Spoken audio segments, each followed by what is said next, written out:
오늘은 제13과 하나님의 영광으로 빛남을 공부하겠습니다. 먼저 기억절 요한계시록 18장 1절에 있는 말씀을 읽겠습니다. 2일 후에 다른 천사가 하늘에서 내려오는 것을 보니 큰 권세를 가졌는데 그의 영광으로 땅이 환하여지더라. 우리는 이기 교과를 통해서 세 천사의 기별에 대해서 공부했습니다. 우리가 누구의 편을 선택해야 하는지, 하나님 편을 선택하고 어떻게 경배하는 것이 올바로 섬기는 것인지, 하나님의 편을 선택할 때 박해와 핍박이 있을 것이지만 끝까지 인내하며 믿음으로 주님 안에 거할 때 최후의 승리를 얻으리라는 약속의 말씀들을 공부하며 다시 한번 우리를 향하신 하나님의 뜻을 깊이 깨닫게 되었습니다. 오늘은 그 세 천사 기별의 마지막 시간으로 남은 자손을 향하여 권고하시는 것과 이 대쟁투를 승리로 장식하며 하나님의 영광으로 빛나게 될 결말을 공부할 것입니다. 일요일은 마지막 위기에 대한 준비입니다. 몇 해 전 다시 영어 공부를 시작해야겠다는 다짐으로 영어학원 새벽반을 등록한 적이 있었습니다. 초급반인지라 외울 것도 많지만 재미도 있었습니다. 매일 시작 전에 간단하게 단어와 문장 시험을 치렀는데 하루는 제가 뭐에 홀렸는지 다음 날에 시험 볼 내용을 하루 앞당겨서 공부해 간 것입니다. 원래 알고 있던 단어 2개를 제외하고는 다 틀렸습니다. 정신 못 차리고 다른 일만 생각하다가 엉뚱한 대비를 한 것입니다. 사도 바울은 데살로니가전서 5장 1절로 6절에서 다른 이들과 같이 자지 말고 오직 깨어 정신을 차리라고 권고합니다. 데살로니가 신자들에게 권고한 사도 바울의 말씀은 마지막 시대를 살아가는 우리에게 더 필요한 말씀입니다. 예수님께서 다시 오시는 날이 도둑같이 이르고 임신한 여인에게 해산의 고통이 이르는 것처럼 갑작스럽다고 하셨어요. 그런데 데살로니가전서 5장 4절에 보면 이 날이 너희에게 도둑같이 임하지 못할 것인데 그 이유는 너희가 어둠에 있지 않기 때문입니다. 빛의 아들이고 낮의 아들이요 밤이나 어둠에 속하지 아니한 이들은 그렇게 갑작스럽고 놀랄 일이 아니라는 말입니다. 그래서 더욱 깨어 정신을 차리라는 것입니다. 그럼 어떻게 깨어 있어야 합니까? 예수님께서는 마태복음 24장 42절과 26장 40절 41절에 제자들에게 말씀하시면서 우리에게도 동일하게 권면하셨습니다. 제가 읽겠습니다. 그러므로 깨어 있으라. 어느 날에 너희 주가 임할는지 너희가 알지 못함이니라. 제자들에게 오사 그 자는 것을 보시고 베드로에게 말씀하시되 너희가 나와 함께 1시간도 이렇게 깨어 있을 수 없더냐. 시험에 들지 않게 깨어 기도하라. 마음에는 원이로되 육신이 약하도다 하시고. 밤새 기도만 하라는 말씀이 아니라 영적으로 깨어 있으라는 말씀입니다. 마지막 시대에 더 강해질 사탄의 시험에 들지 않게 기도하며 정신 차리고 집중해야 하는 것이 무엇인지 깨달으라는 말씀이에요. 엘렌 지 화이트는 교회 증언 8권 28쪽에서 이렇게 기록합니다. 진리를 알고 있는 우리들은 세상에 조만간 일어나려고 하는 엄청난 충격에 대비하고 있어야 한다. 하나님께서 우리에게 예언대로 이루어진 과거의 역사를 주시고 미래에 이루어질 역사를 예언으로 주신 것은 대비하라는 하나님의 섭리입니다. 성경의 예언이 이렇게 하나도 빠짐없이 이루어졌으며 미래의 이 예언들도 반드시 성취될 것이니 깨어서 정신을 차리고 준비하라는 권고입니다. 이것을 알지 못하고 준비되지 않은 이들에게는 충격이요 놀라운 일이겠지만 준비하고 있는 이들에게는 약속의 성취가 되는 것입니다. 그래서 우리는 매일이 준비되어야 합니다. 오늘 준비해야 합니다. 내일 준비하기로 계획을 세워놓은 사람이 오늘 만약에 목숨을 잃는다면 그 준비는 다 헛것이 됩니다. 우리에게 확실한 것은 내일이 아니라 지금입니다. 지금 깨어서 준비해야 합니다. 여러분, 자는 사람에게 필요한 것은 무엇일까요? 편안히 잘 수 있는 자리만 있으면 됩니다. 자는 사람은 그거 외에 필요한 것이 없습니다. 만약 내가 이 복잡한 세상을 살아가면서 하나님이 필요하지 않다면 영적으로 깊이 자고 있는 것입니다. 깨어있고 활동하는 사람이라면 늘 필요한 것이 있기 마련입니다. 하나님 없이도 아무 불편함 없이 잘 살아가고 있다면 그 사람은 영적인 깊은 잠에 빠진 사람입니다. 영감의 교훈 목사와 복음교역자에게 보내는 증언 233쪽에는 이렇게 권면합니다. 하나님의 날은 온 땅에 거하는 모든 사람에게 덕과 같이 임할 것이다. 그날은 기웃거리는 도적처럼 그들에게 닥칠 것이다. 만일 집주인이 도적이 어느 경점에 올 줄을 알았다면 깨어 있어 그 집을 뚫지 못하게 하였으리라. 습관적으로 살펴보는 것이 우리의 유일한 안전책이다. 우리는 항상 준비되어 있어서 그날이 도둑처럼 임하지 않도록 해야 한다. 여러분, 자지 말고 깨어 있어 마지막 위기를 잘 대비하시기 바랍니다. 오늘이 준비해야 할 날임을 잊지 말고 늘 기도하며 준비하는 깨어있는 백성들이 되시기를 간절히 바랍니다. 월요일은 진리를 아는 것입니다. 요한복음 8장 32절은 진리를 알지니 진리가 너희를 자유롭게 하리라고 말합니다. 자유하게 하리라의 전제 조건은 자유가 없는 상태입니다. 억압받고 갇혀있는 상태예요. 무엇에, 어떤 세력에 갇혀 있습니까? 한기 동안 우리가 배웠지만 우리는 사탄의 죄악의 세력에 얽매일 수밖에 없는 존재입니다. 의롭고 선함을 간절히 원하지만 내 의지대로 그렇게 할 수가 없습니다. 죄로부터 자유롭지 못한 것이 우리의 형편이에요. 여기서 자유롭게 되는 방법은 진리입니다. 진리를 아는 것이에요. 요한복음 17장 17절의 말씀은 그들을 진리로 거룩하게 하옵소서 아버지의 말씀은 진리니이다 라고 정의합니다. 그런데 또 요한복음 14장 6절에서는 진리에 대해서 이렇게 기록합니다. 예수께서 이르시되 내가 곧 길이요 진리요 생명이니 나로 말미암지 않고는 아버지께로 올 자가 없느니라. 예수님께서 말씀하시기를 자신을 일컬어 진리라고 하셨습니다. 진리는 아버지의 말씀이요 예수 그리스도 자체입니다. 우리는 그러면 이 진리를 어떻게 알고 어디서 찾아야 하는가? 하나님께서 당신의 백성에게 주시는 마지막 호소는 영적 바벨론의 오류에 매여 있지 말고 말씀에서 발견되는 영원한 진리의 빛 안에 행하라는 것입니다. 이 모든 것들의 열쇠는 성경임을 우리는 잊지 말아야 합니다. 이 마지막 때에 주님의 백성들이 성경 말씀에 굳게 서서 그 가르침을 따르면 진리 안에 거하게 될 것입니다.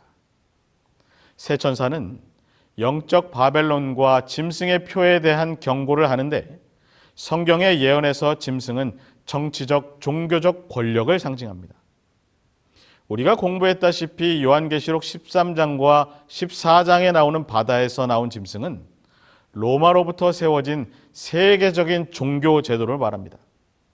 결국 이 로마 세력은 전 세계의 영향력을 확대해서 모든 일에 교회와 국가를 통합하기 위해 노력할 것이며 그와 손잡은 미국이 이 세계 연맹에서 주도권을 잡게 될 것임을 각시대 대쟁투 588쪽에 기록해 두셨습니다. 사단은 두 큰 오류, 영혼 불멸설과 일요일 신성설을 통하여 사람들을 그의 기만 아래 들어오게 할 것이다. 영혼 불멸설은 강신술의 기초가 되고 일요일 신성설은 로마 교회에 대해 공감하게 한다. 미국의 개신교도들은 솔선하여 강신술과 손을 잡기 위하여 시면을 넘어 그들의 손을 내밀고 또 그들은 큰 구렁텅이를 넘어서 로마 교회의 세력과 악수하기 위하여 손을 뻗칠 것이다. 그와 같은 삼중연합의 세력 아래 이 나라는 양심의 권리를 유린하는 일에 로마의 발자취를 따르게 될 것이다. 여러분, 이렇게 예언의 말씀들이 성취되어 가고 짐승의 세력이 힘을 쓰는 이때에 진리 되신 예수님 안에 거하며 하나님의 계명대로 살아가기를 결심하고 실천하는 주님의 자녀들이 되시기를 바랍니다. 화요일은 계속되는 종교개혁입니다.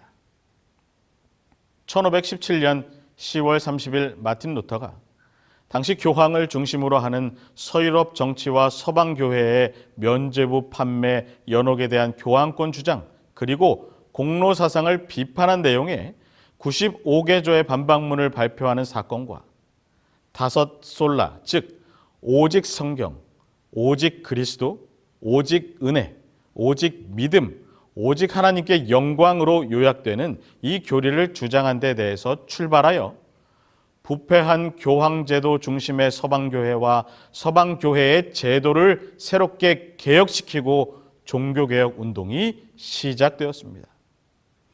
그리고 이들의 유산 위에 하나님의 마지막 때의 백성들을 부르시고 세우셨습니다. 종교개혁은 여전히 계속되고 있습니다. 오류와 전통의 어둠에 의해 오랫동안 가려졌던 그 성경의 진리가 예수님께서 이 땅에 다시 오시기 직전에 세상에 선포될 것입니다. 새 천사의 기별은 종교개혁을 완성하고 예수 그리스도와 함께 이 땅에서 그 일을 다하는 마지막 때의 운동을 탄생시키게 되었습니다. 요한계시록의 예언은 실망의 끝자락에서 일어나서 하나님의 마지막 기별을 세상에 선포하는 한 거룩한 운동을 보여줍니다.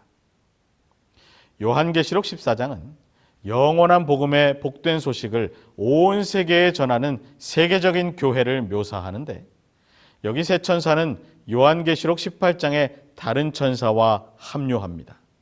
18장 1절은 그 천사에 대해서 이렇게 설명합니다. 이 일 후에 다른 천사가 하늘에서 내려오는 것을 보니 큰 권세를 가졌는데 그의 영광으로 땅이 환하여지더라. 이 천사에 대해서 알려주는 것이 있는데, 첫째는 하늘에서 내려오고, 둘째는 큰 권세를 가졌으며, 셋째는 그의 영광으로 땅이 환하여진다는 것입니다. 각 시대의 대쟁투 611쪽은 이 천사에 대해서 이렇게 기록합니다.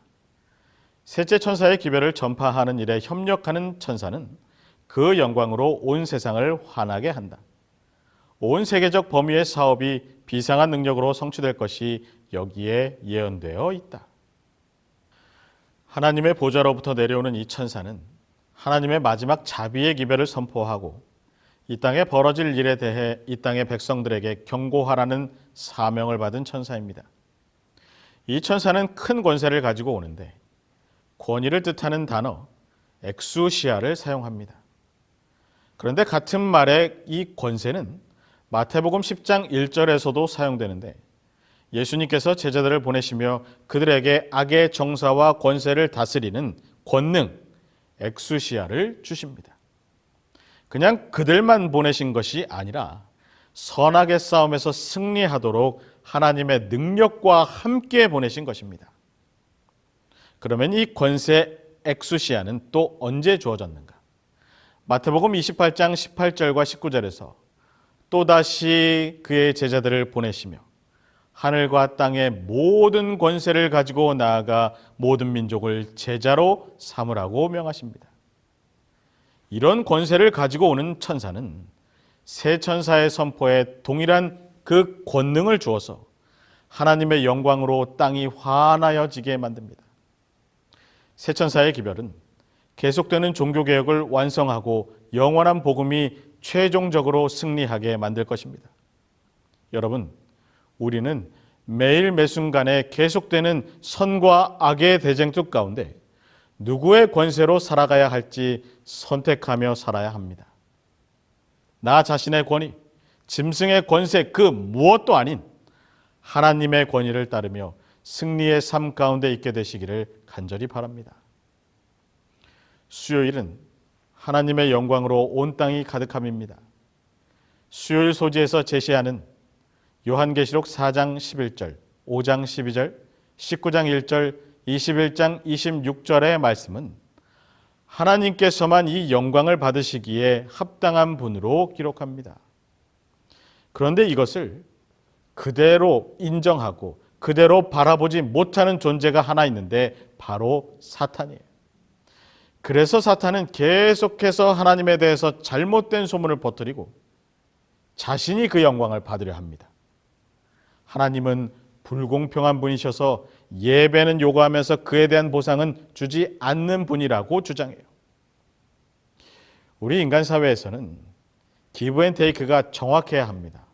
주고받음이 이 인간 사회의 원리예요. 가는 것이 있으면 오는 것이 있어야 합니다. 그런데 그것이 바로바로 실행되어야 해요.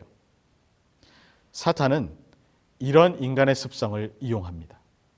하나님께 예배를 드렸으니, 나의 것을 드렸으니 하나님도 나에게 내가 요구하는 어느 정도의 무엇인가를 주셔야 맞는 것이 아니냐는 사탄의 생각을 끊임없이 하도록 만듭니다. 이미 하나님께서는 우리에게 주신 것이 너무 많은데 감사하지 못하게 하고 받은 것이 없는 것처럼 생각하게 만듭니다. 하나님을 오해하게 만들어버려요. 주는 것도 없이 우리의 자유만 통제하고 우리가 기뻐할 만한 것들을 제한한다고 오해하게 만듭니다. 하지만 하나님은 그런 분이 아니라는 것을 예수님의 삶과 죽음과 부활을 통해 완전히 증명하셨습니다. 창조주께서 우리를 구속하시기 위해 더러운 죄의 속을 이 세상에 들어오신 것입니다. 세상의 모든 죄를 짊어지시고 십자가에 달려 돌아가시면서 사탄의 비난이 잘못된 것임을 보여주셨고, 하나님은 공의롭고도 사랑 넘치는 분이심을 나타내셨습니다. 하나님의 다함없는 사랑에 감동돼서 하나님의 영광을 높이는 그분의 남은 백성은 불경건한 세상 가운데서도 하나님의 영광만을 드러내고 높이는 삶이 될 것입니다. 하나님께서는 출애굽기 33장 18절과 19절을 통해서 모세에게 자신의 영광을 나타내십니다. 모세가 주의 영광을 내게 보이소서라고 하니 하나님께서 내가 내 모든 선한 것을 내 앞으로 지나가게 하고 여호와의 이름을 내 앞에 선포하리라. 나는 은혜 베풀 자에게 은혜를 베풀고 긍휼히 여길 자에게 긍휼히 베푸느니라고 대답해 주십니다. 하나님의 영광은 그분의 성품입니다. 우리가 하나님의 사랑으로 충만하고 우리의 성품이 그리스도의 구속하시는 사랑으로 변화될 때 이 땅은 하나님의 영광으로 가득 차게 되는 것입니다. 우리 자신의 선함이나 의로움, 선한 행실에는 아무런 영광이 없음을 우리는 잊지 말아야 합니다. 목사와 복음 교역자에게 보내는 증언 456쪽의 말씀입니다. 믿음으로 말미암는 칭이란 무엇인가? 그것은 인간의 영광을 티끌 속에 내던지고 인간이 스스로의 힘으로는 할 수 없는 것을 인간을 위해 행하시는 하나님의 역사이다. 여러분, 저와 여러분의 삶은 나 자신을 위한 영광이 아니라 하나님께만 영광을 돌리는 것이어야 함을 잊지 마시고 오직 우리 하나님께만 영광 돌리며 살아가는 주의 자녀들이 되시기를 간절히 바랍니다. 목요일은 어린 양, 죽임을 당한 어린 양입니다. 조지 프레드릭 핸델은 오라토리오 메시아를 작곡한 사람입니다. 예수 그리스도의 탄생과 삶과 순환을 담은 작품이죠. 핸델의 메시아 가장 마지막 곡은 53번으로 그 제목은 죽임 당하신 어린 양입니다. 이 곡을 들을 때면 참 웅장하면서 엄숙해집니다. 저도 모르게 가슴이 뜨거워지면서 감동이 밀려옵니다. 대곡이긴 하나 단지 곡의 크기나 멜로디 때문만은 아닙니다. 요한계시록 5장 12절의 말씀을 사용하여 죽임을 당하신 그 어린 양의 그 피로 우리를 구원하셨으니 능력과 부와 지혜와 힘과 존귀와 영광과 찬송을 받으시기에 합당하심을 가사로 쓴 곡이에요. 죽임을 당한 어린 양, 예수 그리스도를 향한 감사와 찬양이 듣는 이로 하여금 뜨거운 감동을 자아내게 합니다. 요한계시록에는 여러 성경의 상징들이 등장합니다. 하늘의 용, 붉은 짐승을 탄 여자, 공중에 나는 천사들, 그 중에서도 요한계시록 전체에 반복해서 나타나는 상징이 있습니다. 바로 요한계시록 5장, 7장, 19장, 21장, 22장에 공통적으로 12번 반복적으로 등장하는 상징, 바로 어린 양입니다. 요한계시록은 예수 그리스도의 계시이며 예수 그리스도에 관한 것입니다. 예수님은 십자가에 못 박히신 죽임을 당한 어린 양입니다. 중학교 시절 무주구천동 덕유산 캠핑장에서 전국 연합 야영회가 있었습니다. 제 머릿속에서 잊혀지지 않고 아직도 생생하게 기억나는 것이 하나 있는데, 실제로 어린 양을 잡은 것입니다. 말로만 들어왔었지 실제로 그것을 본 것은 처음이었고 저에겐 충격이었습니다. 예수님을 상징하는 어린 양의 죽음이 제 삶에 완전히 각인된 사건이었습니다. 어린 양, 죽임을 당한 어린 양, 십자가에 못 박히신 예수님, 우리 죄를 위한, 나의 죄를 위한 희생제물, 바로 그 예수 그리스도가 우리가 전하는 이 기별의 초점이라는 사실을 우리는 절대 잊지 말아야 합니다. 이것이 모든 성경과 요한계시록 그리고 새 천사의 기별의 가장 중요한 부분입니다.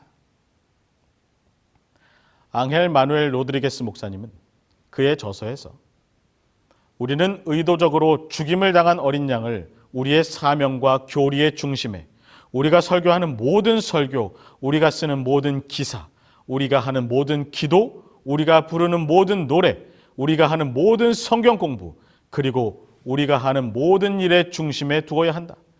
십자가 위에서 어린 양이 드러내신 사랑이 우리가 서로를 대하는 방식을 변화시키고 또 우리로 세상을 돌보게 할 것이다 라고 기록했습니다. 이 어린 양이 우리를 위해 하셨던 일, 지금 하고 계신 일, 또 이 모든 일이 끝마치기 전에 그분이 하실 일이 궁극적으로 새 천사의 기별이 말하는 전부인 것입니다. 영감의 교훈 가려 뽑은 기별 1권 114쪽의 말씀을 읽겠습니다. 그리스도께서는 당신의 지혜로서 교회 역사의 초기에 희생 제물과 헌물의 제도를 주셨는데 그 제도 자체가 당신 자신을 기초로 한 것이었고 당신의 죽음을 예표하는 것으로 된 제도였다. 모든 희생 제물은 창세로부터 죽임을 당하신 어린 양이신 그리스도를 가리켰으며 모든 영혼이 죄의 값은 사망이라는 것을 깨닫게 하셨다. 여러분, 죽임을 당하신 어린 양이 왜 죽을 수밖에 없었는지 순간순간 묵상하시기를 바랍니다. 그래서 그 죽음이 헛되지 않도록 그 희생에 감사하여 끝까지 주님의 편에 서길 결심하는 신실한 백성들이 되시기를 간절히 바랍니다. 각 시대의 대쟁투 612쪽에 있는 말씀을 읽고 교과를 정리하겠습니다. 하나님의 종들은 거룩한 헌신으로 빛나고 밝은 표정을 얼굴에 짓고 하늘에서 온 기별을 선포하기 위하여 이곳에서 저곳으로 분주히 왕래할 것이다. 온 세상은 무수한 음성으로 경고를 받을 것이다. 이적들이 일어나고 병자들이 고침을 받게 될 것이며 표적과 기사들이 믿는 사람들에게 따를 것이다. 사단도 또한 거짓 기사들을 행하되 심지어 사람들의 눈앞에서 불이 하늘로부터 내려오게까지 할 것이다. 이리하여 세상의 거민들은 그들의 입장을 분명히 취하게 될 것이다. 여러 기관들이 진리를 대적하기 위하여 결속하였을지라도 많은 사람들이 주님 편에 서게 된다. 어느 금요일 아내가 둘째 아이의 학교 시간에 맞춰서 학교로 갔습니다. 금요일이라 일찍 끝나서 친구와 10분만 놀고 나가도 되겠냐는 아이의 요구에 그렇게 하라고 대답해 주었습니다. 그런데 10분이 지나고 20분이 지나자 화가 나기 시작합니다. 전화를 걸었는데 꺼져 있어요. 30분이 지났습니다. 이제는 화가 아니라 걱정이 되기 시작합니다.